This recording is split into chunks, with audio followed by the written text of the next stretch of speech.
Greetings YouTube, Remarkable Republican here once again to bring you the truth with truth-flavored bias. We're continuing our exploration of Game of Thrones Season 8 and why it is way better than the shit critics like Mauler say that it is.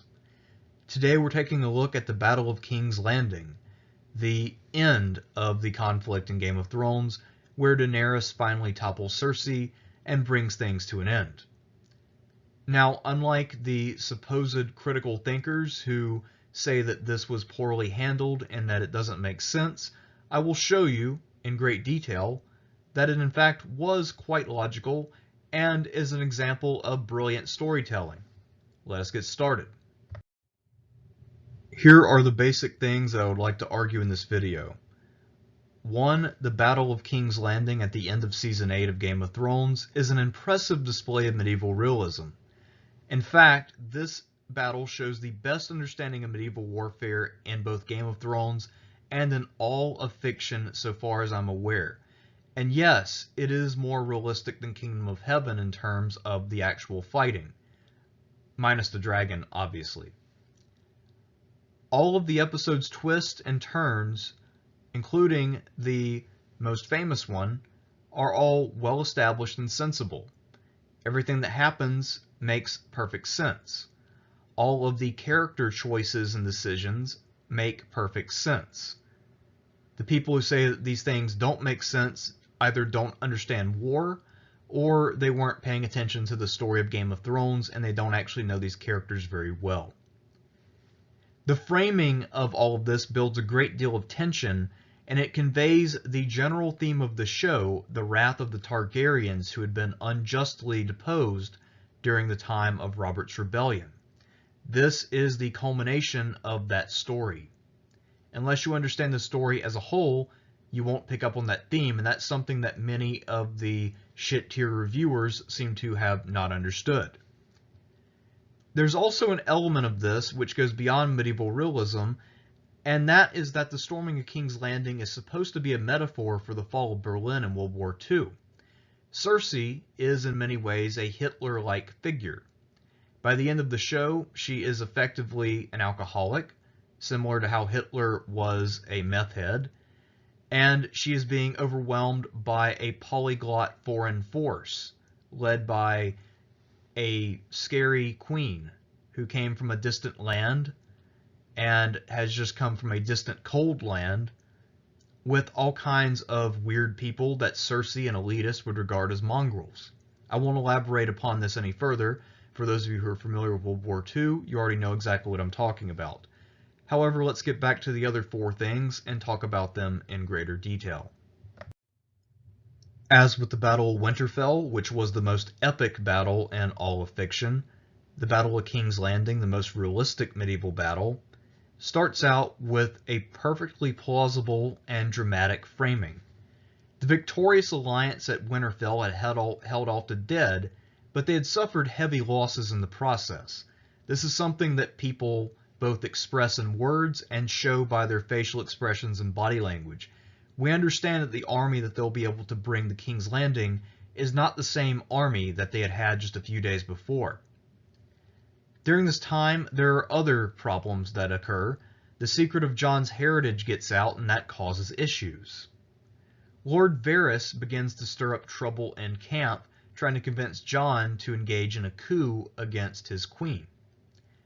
Euron also brings a mighty fleet to King's Landing, and the wizard Clyburn mounts crossbows on all of Euron's ships in the city's walls, which are capable of killing dragons. So, in other words, while if this battle had been fought before Dany had fought the Night King, this would have been an easy victory for Dany, but now that her force has been weakened and Cersei has had time to gather more men, this is going to be a hard fight, and in fact, it might even favor Cersei. To further dampen morale in Dany's camp, we have to realize that there is a failed coup plot going on here. And the reason why some people didn't understand this, in my opinion, is because they were a little bit thrown off by the compression that Season 8 had. This should have been told in a slightly longer format, but even as it stands, if you pay very close attention, you can figure out what's going on.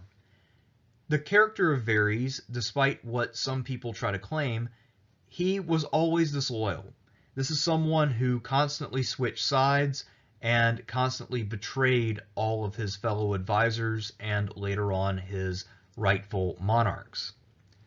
It should come as no surprise that he wanted to enhance his own standing by getting rid of a queen who was very independent-minded and putting someone on the throne who was much more easygoing and willing to defer on certain matters, i.e. Jon Snow. This happens because Varys learns that Jon Snow has a legitimate claim to the Targaryen throne, so therefore Varys can disguise his claim as something that is legitimate. Now, Dany had not heard about the coup, and she didn't know who was being disloyal, but she could sense it because she had excellent political skills. As I mentioned, she was a lot less reliant on political advisors than Jon. Her instincts were just strong. She was a natural-born queen. Now, Varys made a mistake here, a rare mistake. He misjudged Tyrion's character. He thought that Tyrion was like him. So he told Tyrion about his ideas when it came to replacing Dany with Jon.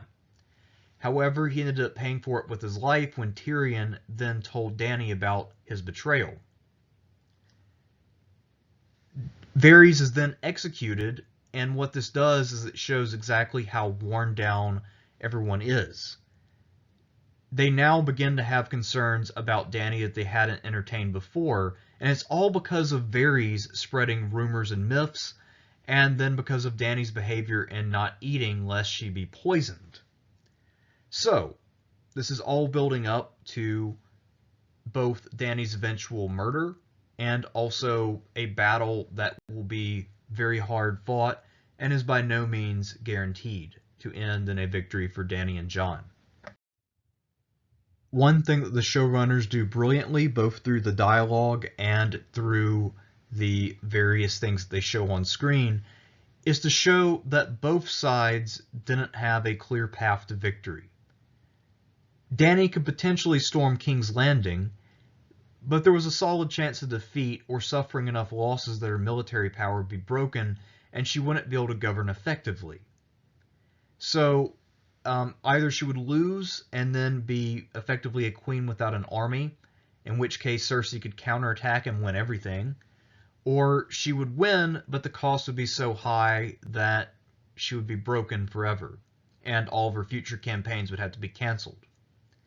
As for Cersei and Euron, they could be besieged by land, but they controlled the seas and could draw on supplies indefinitely.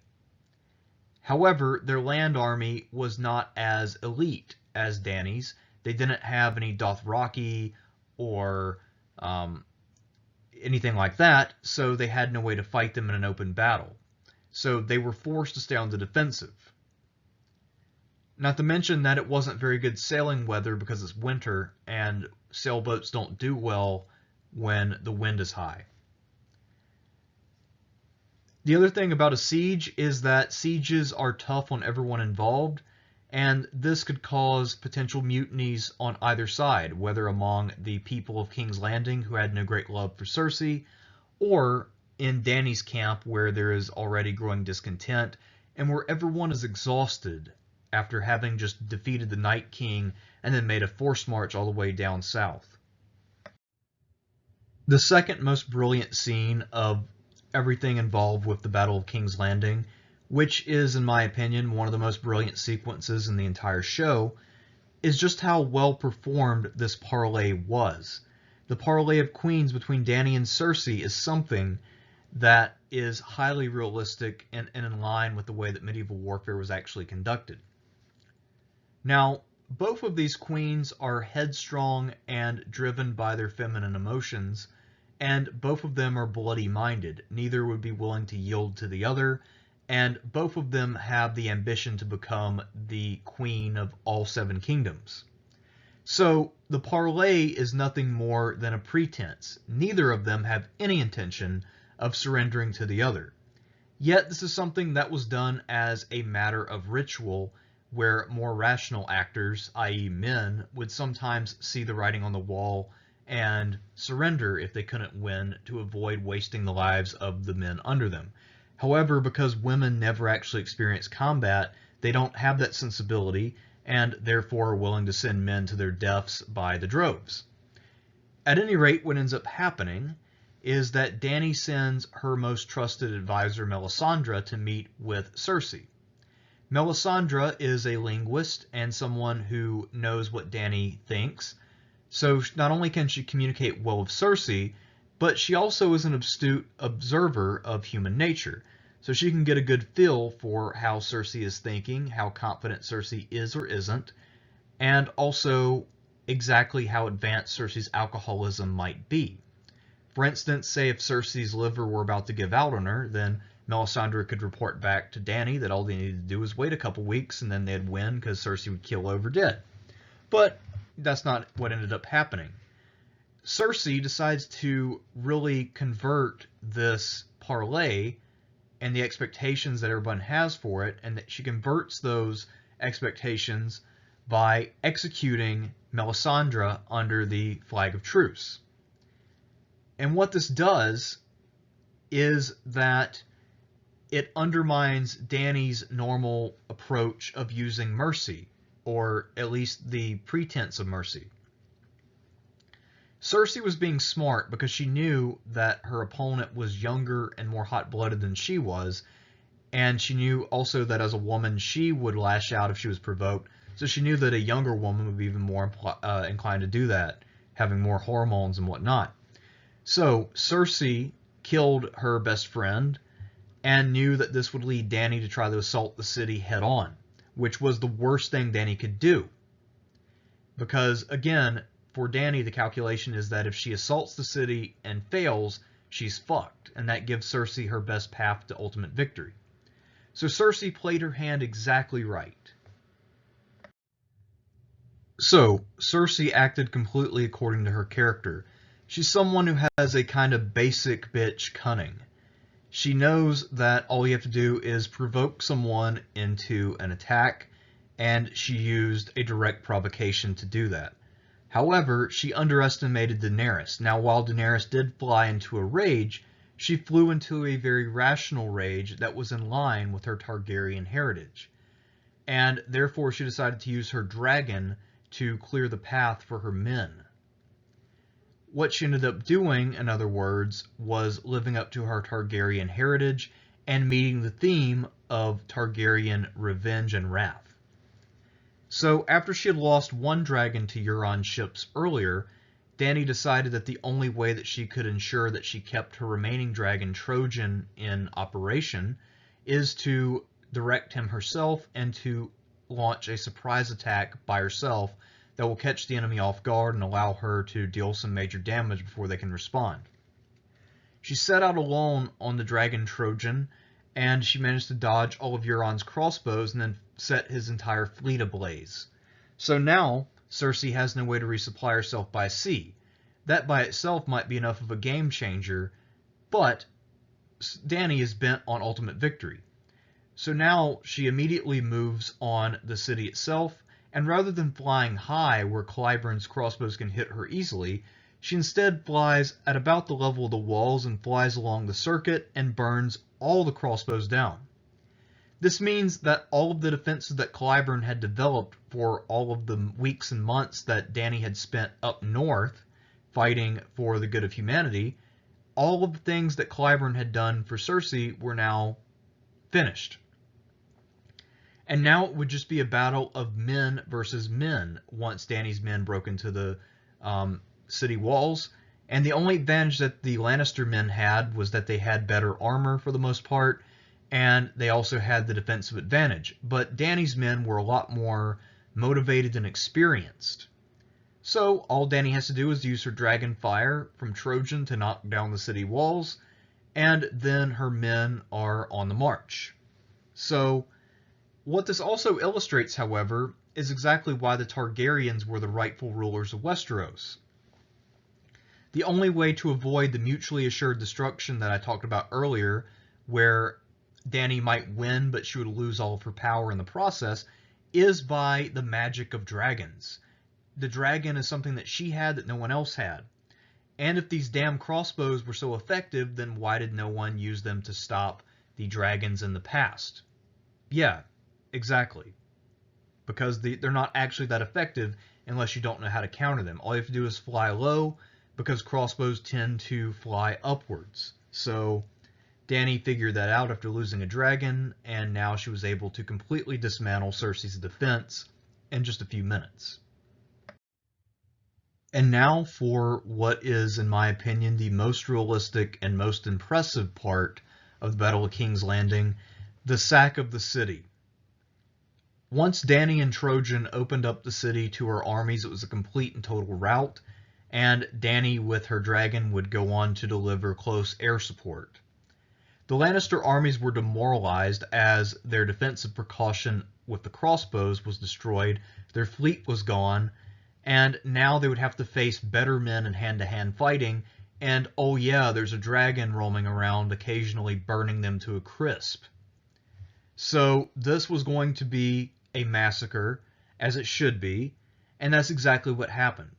Normally when an army routs, it gets butchered. That is why it's necessary to recruit brave and experienced men in your army. And that's not what Cersei did. She entrusted her defense to machines developed by Cleganebowl. So another thing this represents, a lot of people have raised the issue of, well, why didn't they do more to try to prevent all the rape, pillage, and plunder by the men?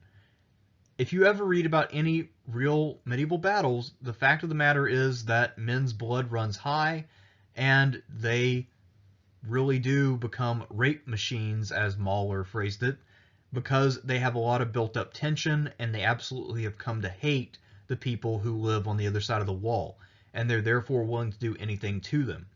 This is actually hyper-realistic, and the one scene where that guy is willing to kill his King John in order to rape a girl is accurate.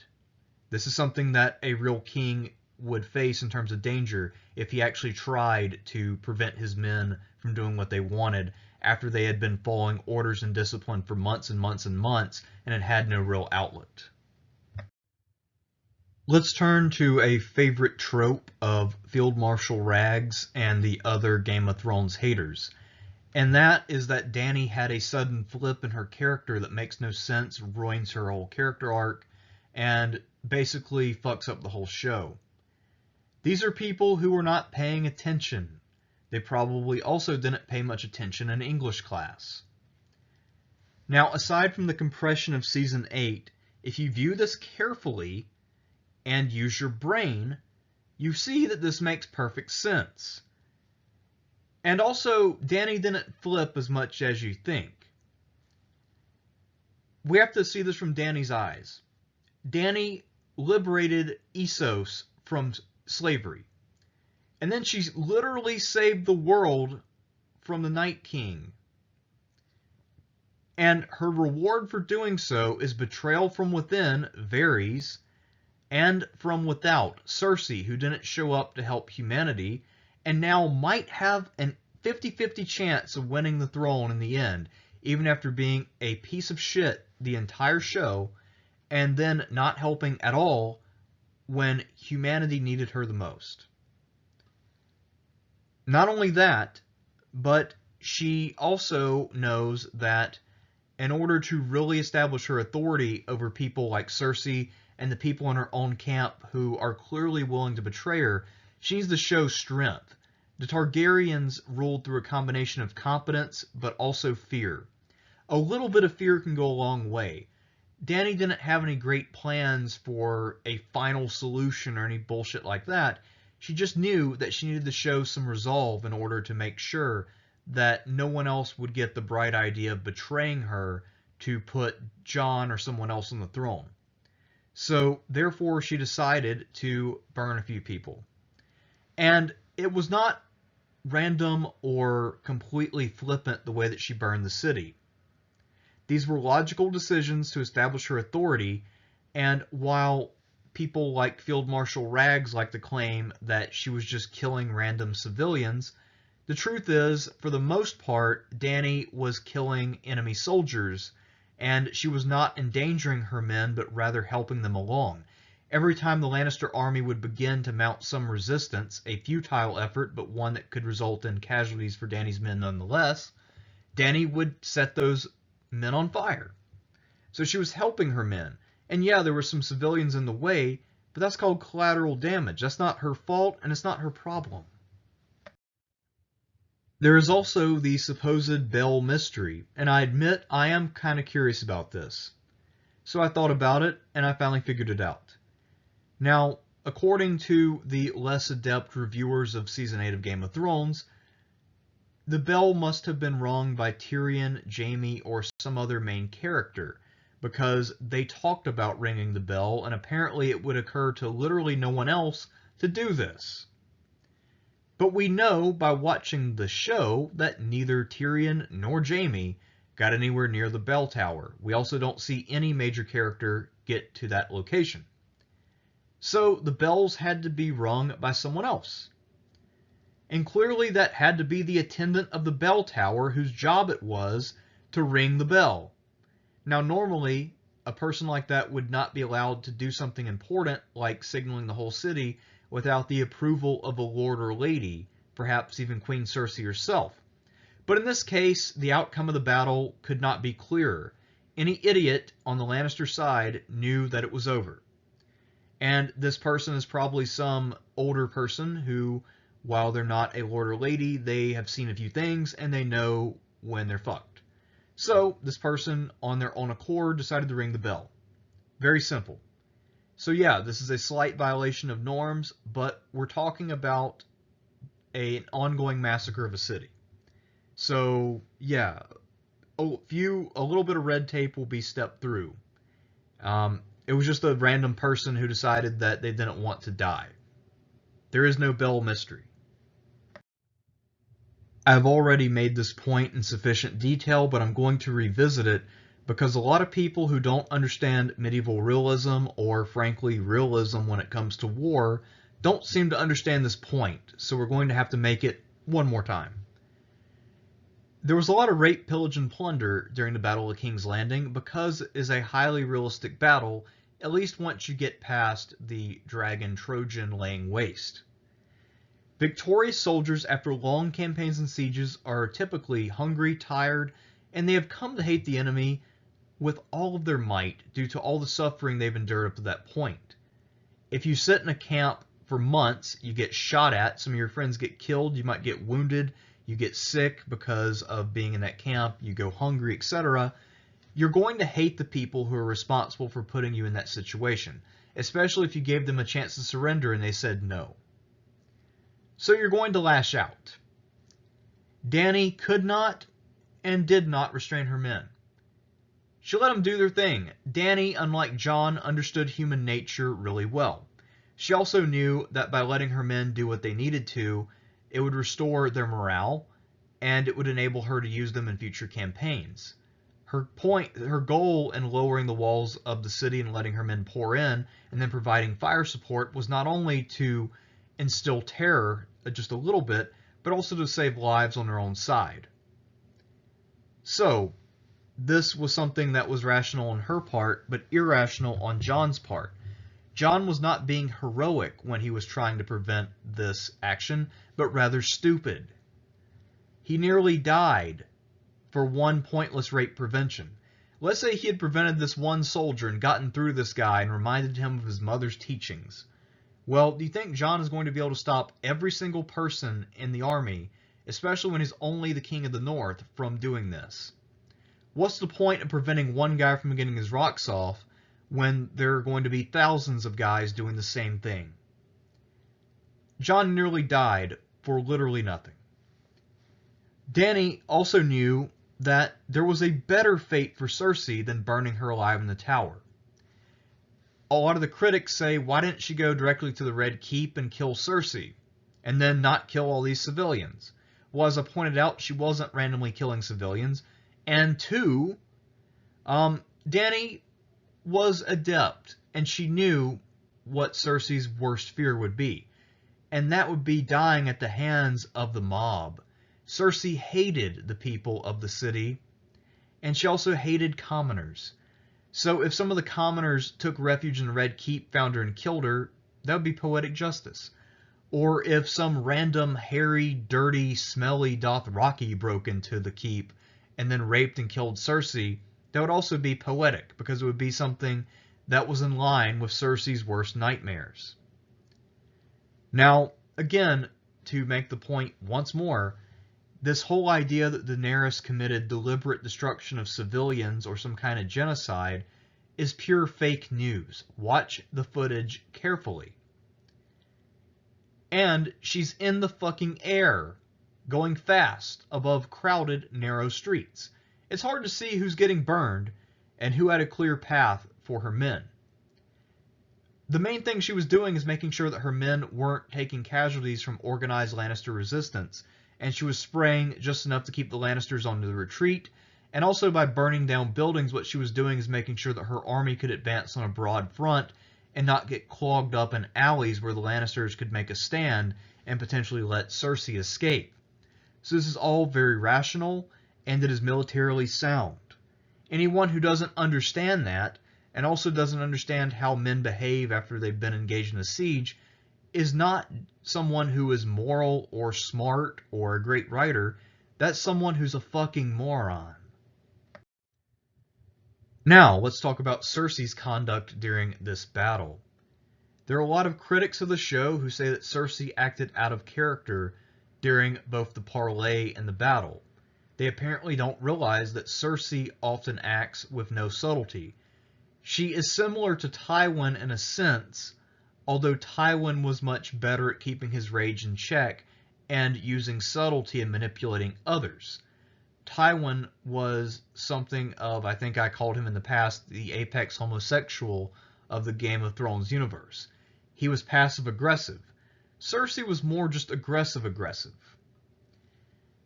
And she killed Melisandre and then set Dany on a path to launch an assault. That was a good plan, and she played it perfectly. It was also in line with her sort of basic bitch mentality of just throwing down the gauntlet. But it didn't end up working out. So, once Cersei sees her plan fall to pieces and months of planning and building crossbows fall apart in an instant, she loses hope. Her army strength is being wasted, and now there's no counterattack that she can launch.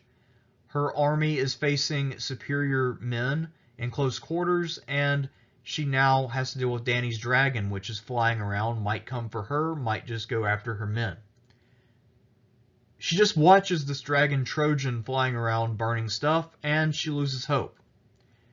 Now, the so-called reviewers like to mock the breaking of the wine glass, and they like to say that this is a dumb metaphor because they think that metaphors are pretentious.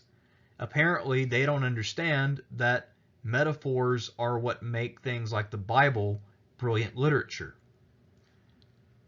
When Cersei's wine glass breaks, the thing that is significant is not only that she's losing control because this thing she's had with her the whole show is gone, but also it's even more significant, in my opinion, that she doesn't find another one. This means that Cersei is lost. She knows she's totally and completely fucked, and she acts accordingly. This is something that's never happened to her. She grew up rich, she grew up prestigious, she's been a queen for most of her adult life. She's always been in charge.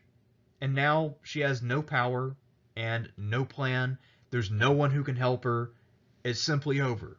This is similar to Hitler in the bunker during the Battle of Berlin yelling at his advisors to move around armies that have been destroyed and launch all of these fantastical counterattacks. Except this is Cersei's version. Sometimes when men are confronted with disaster, they lash out with anger, but women lash out with despair. And that's what Cersei does here. This is 100% accurate. What pisses me off about a lot of these critics like Field Marshal Rags is that they usually bitch when they don't get what they want, and when they do get what they want, they bitch even more about how uncreative or uninspired it is, or how it has symbolism in it, fuck forbid.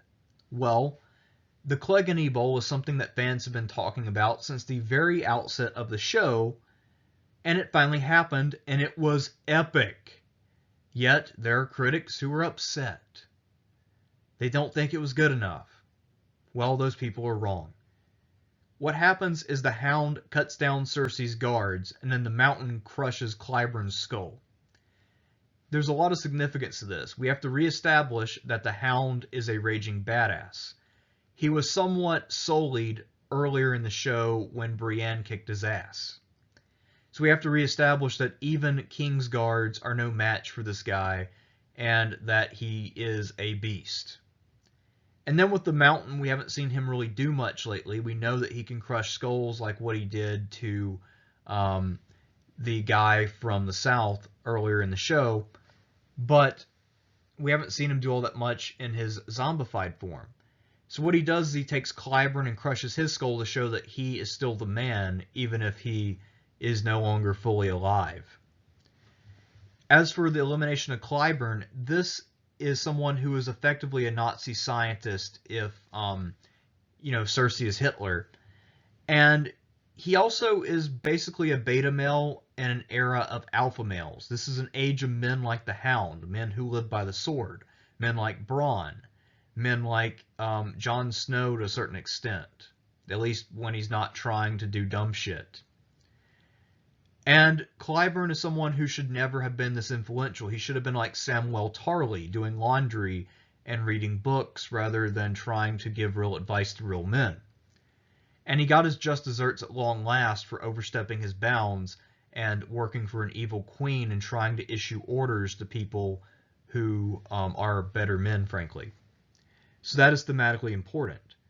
Now, as for the actual fight, this is great because it shows that the Mountain is supernatural and that he can only be killed in a way that is poetically fitting.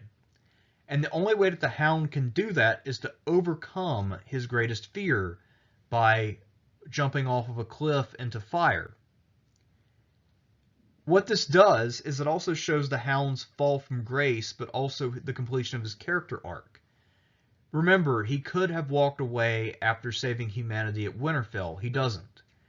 He also could have just let the dragon Trojan kill the Mountain. He doesn't do that either. He instead insists on this blood feud with his own brother, which is fucked up, and he undoes all of the good guy credentials that he built up. He renounces the salvation that he received from the fire god, and instead is re-killed by facing his greatest fear once again and killing the Mountain. So this is a return to form for the Hound, who is always kind of a miserable dick, even if he is badass and cool. So the Cleganebowl is something that is highly significant. The Hound was someone who could preach better than he could practice. While he did show Arya some moves, ultimately she does follow his advice of moving on with her life, whereas he can't, even though he knows it's the right thing to do. So the Cleganebowl is something that was brilliantly executed, and if you think about it, it actually works on every conceivable level. Another thing about this battle that was supposed to be a break from the action and works in a narrative storytelling sense, after all, we can't watch a solid hour of rape, pillage, and plunder, is the kind of aside that we see between Jaime and Euron. This is something that the so-called critics really like to bitch about, saying that it was out of character for both of them. However, it actually makes perfect sense when you really think about who these guys are and what they would do in a situation where the cards were down and no one was looking.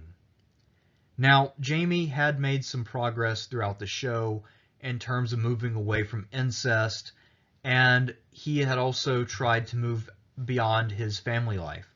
However, he realized at a certain point, perhaps after being with Brienne, that while he could have sex with other women, Cersei was the love of his life, as fucked up as that was.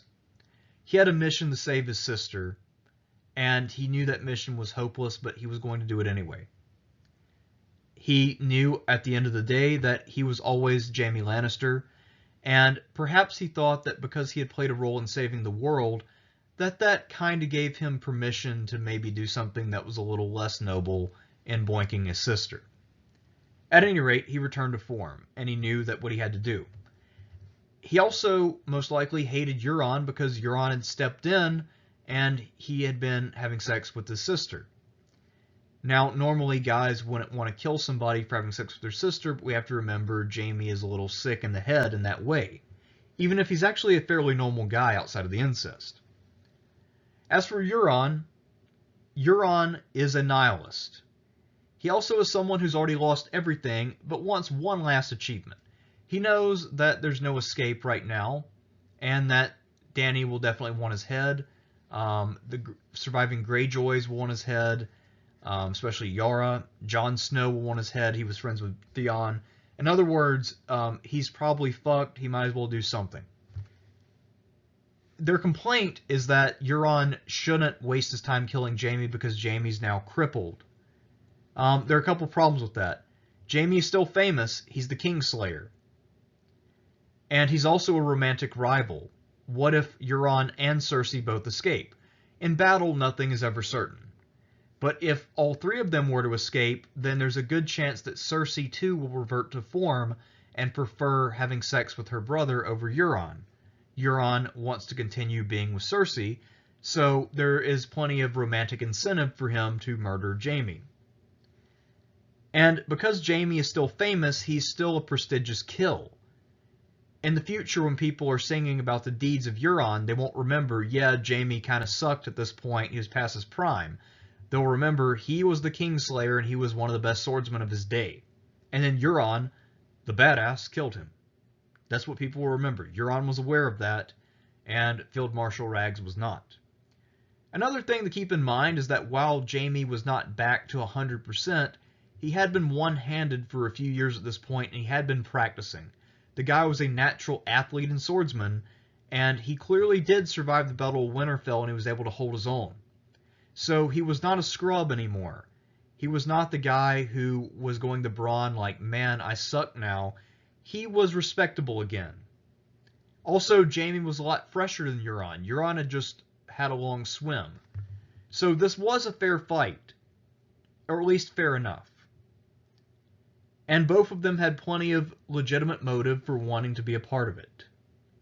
So what the hell are people talking about? This battle makes no sense. This sword fight makes perfect sense.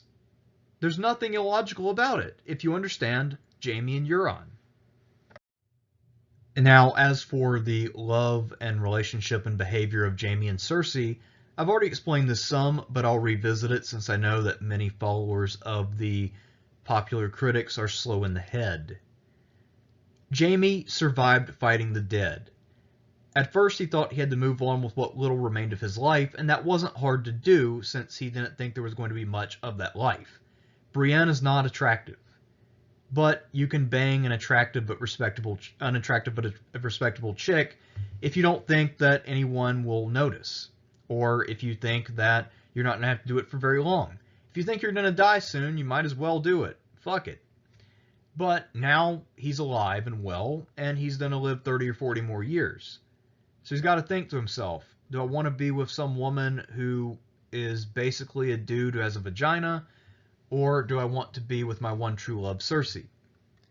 And he knows that even though the relationship is incestuous, he's still someone who has done great deeds by saving the Seven Kingdoms from the zombie apocalypse, and he could give a fuck what people think about his incest.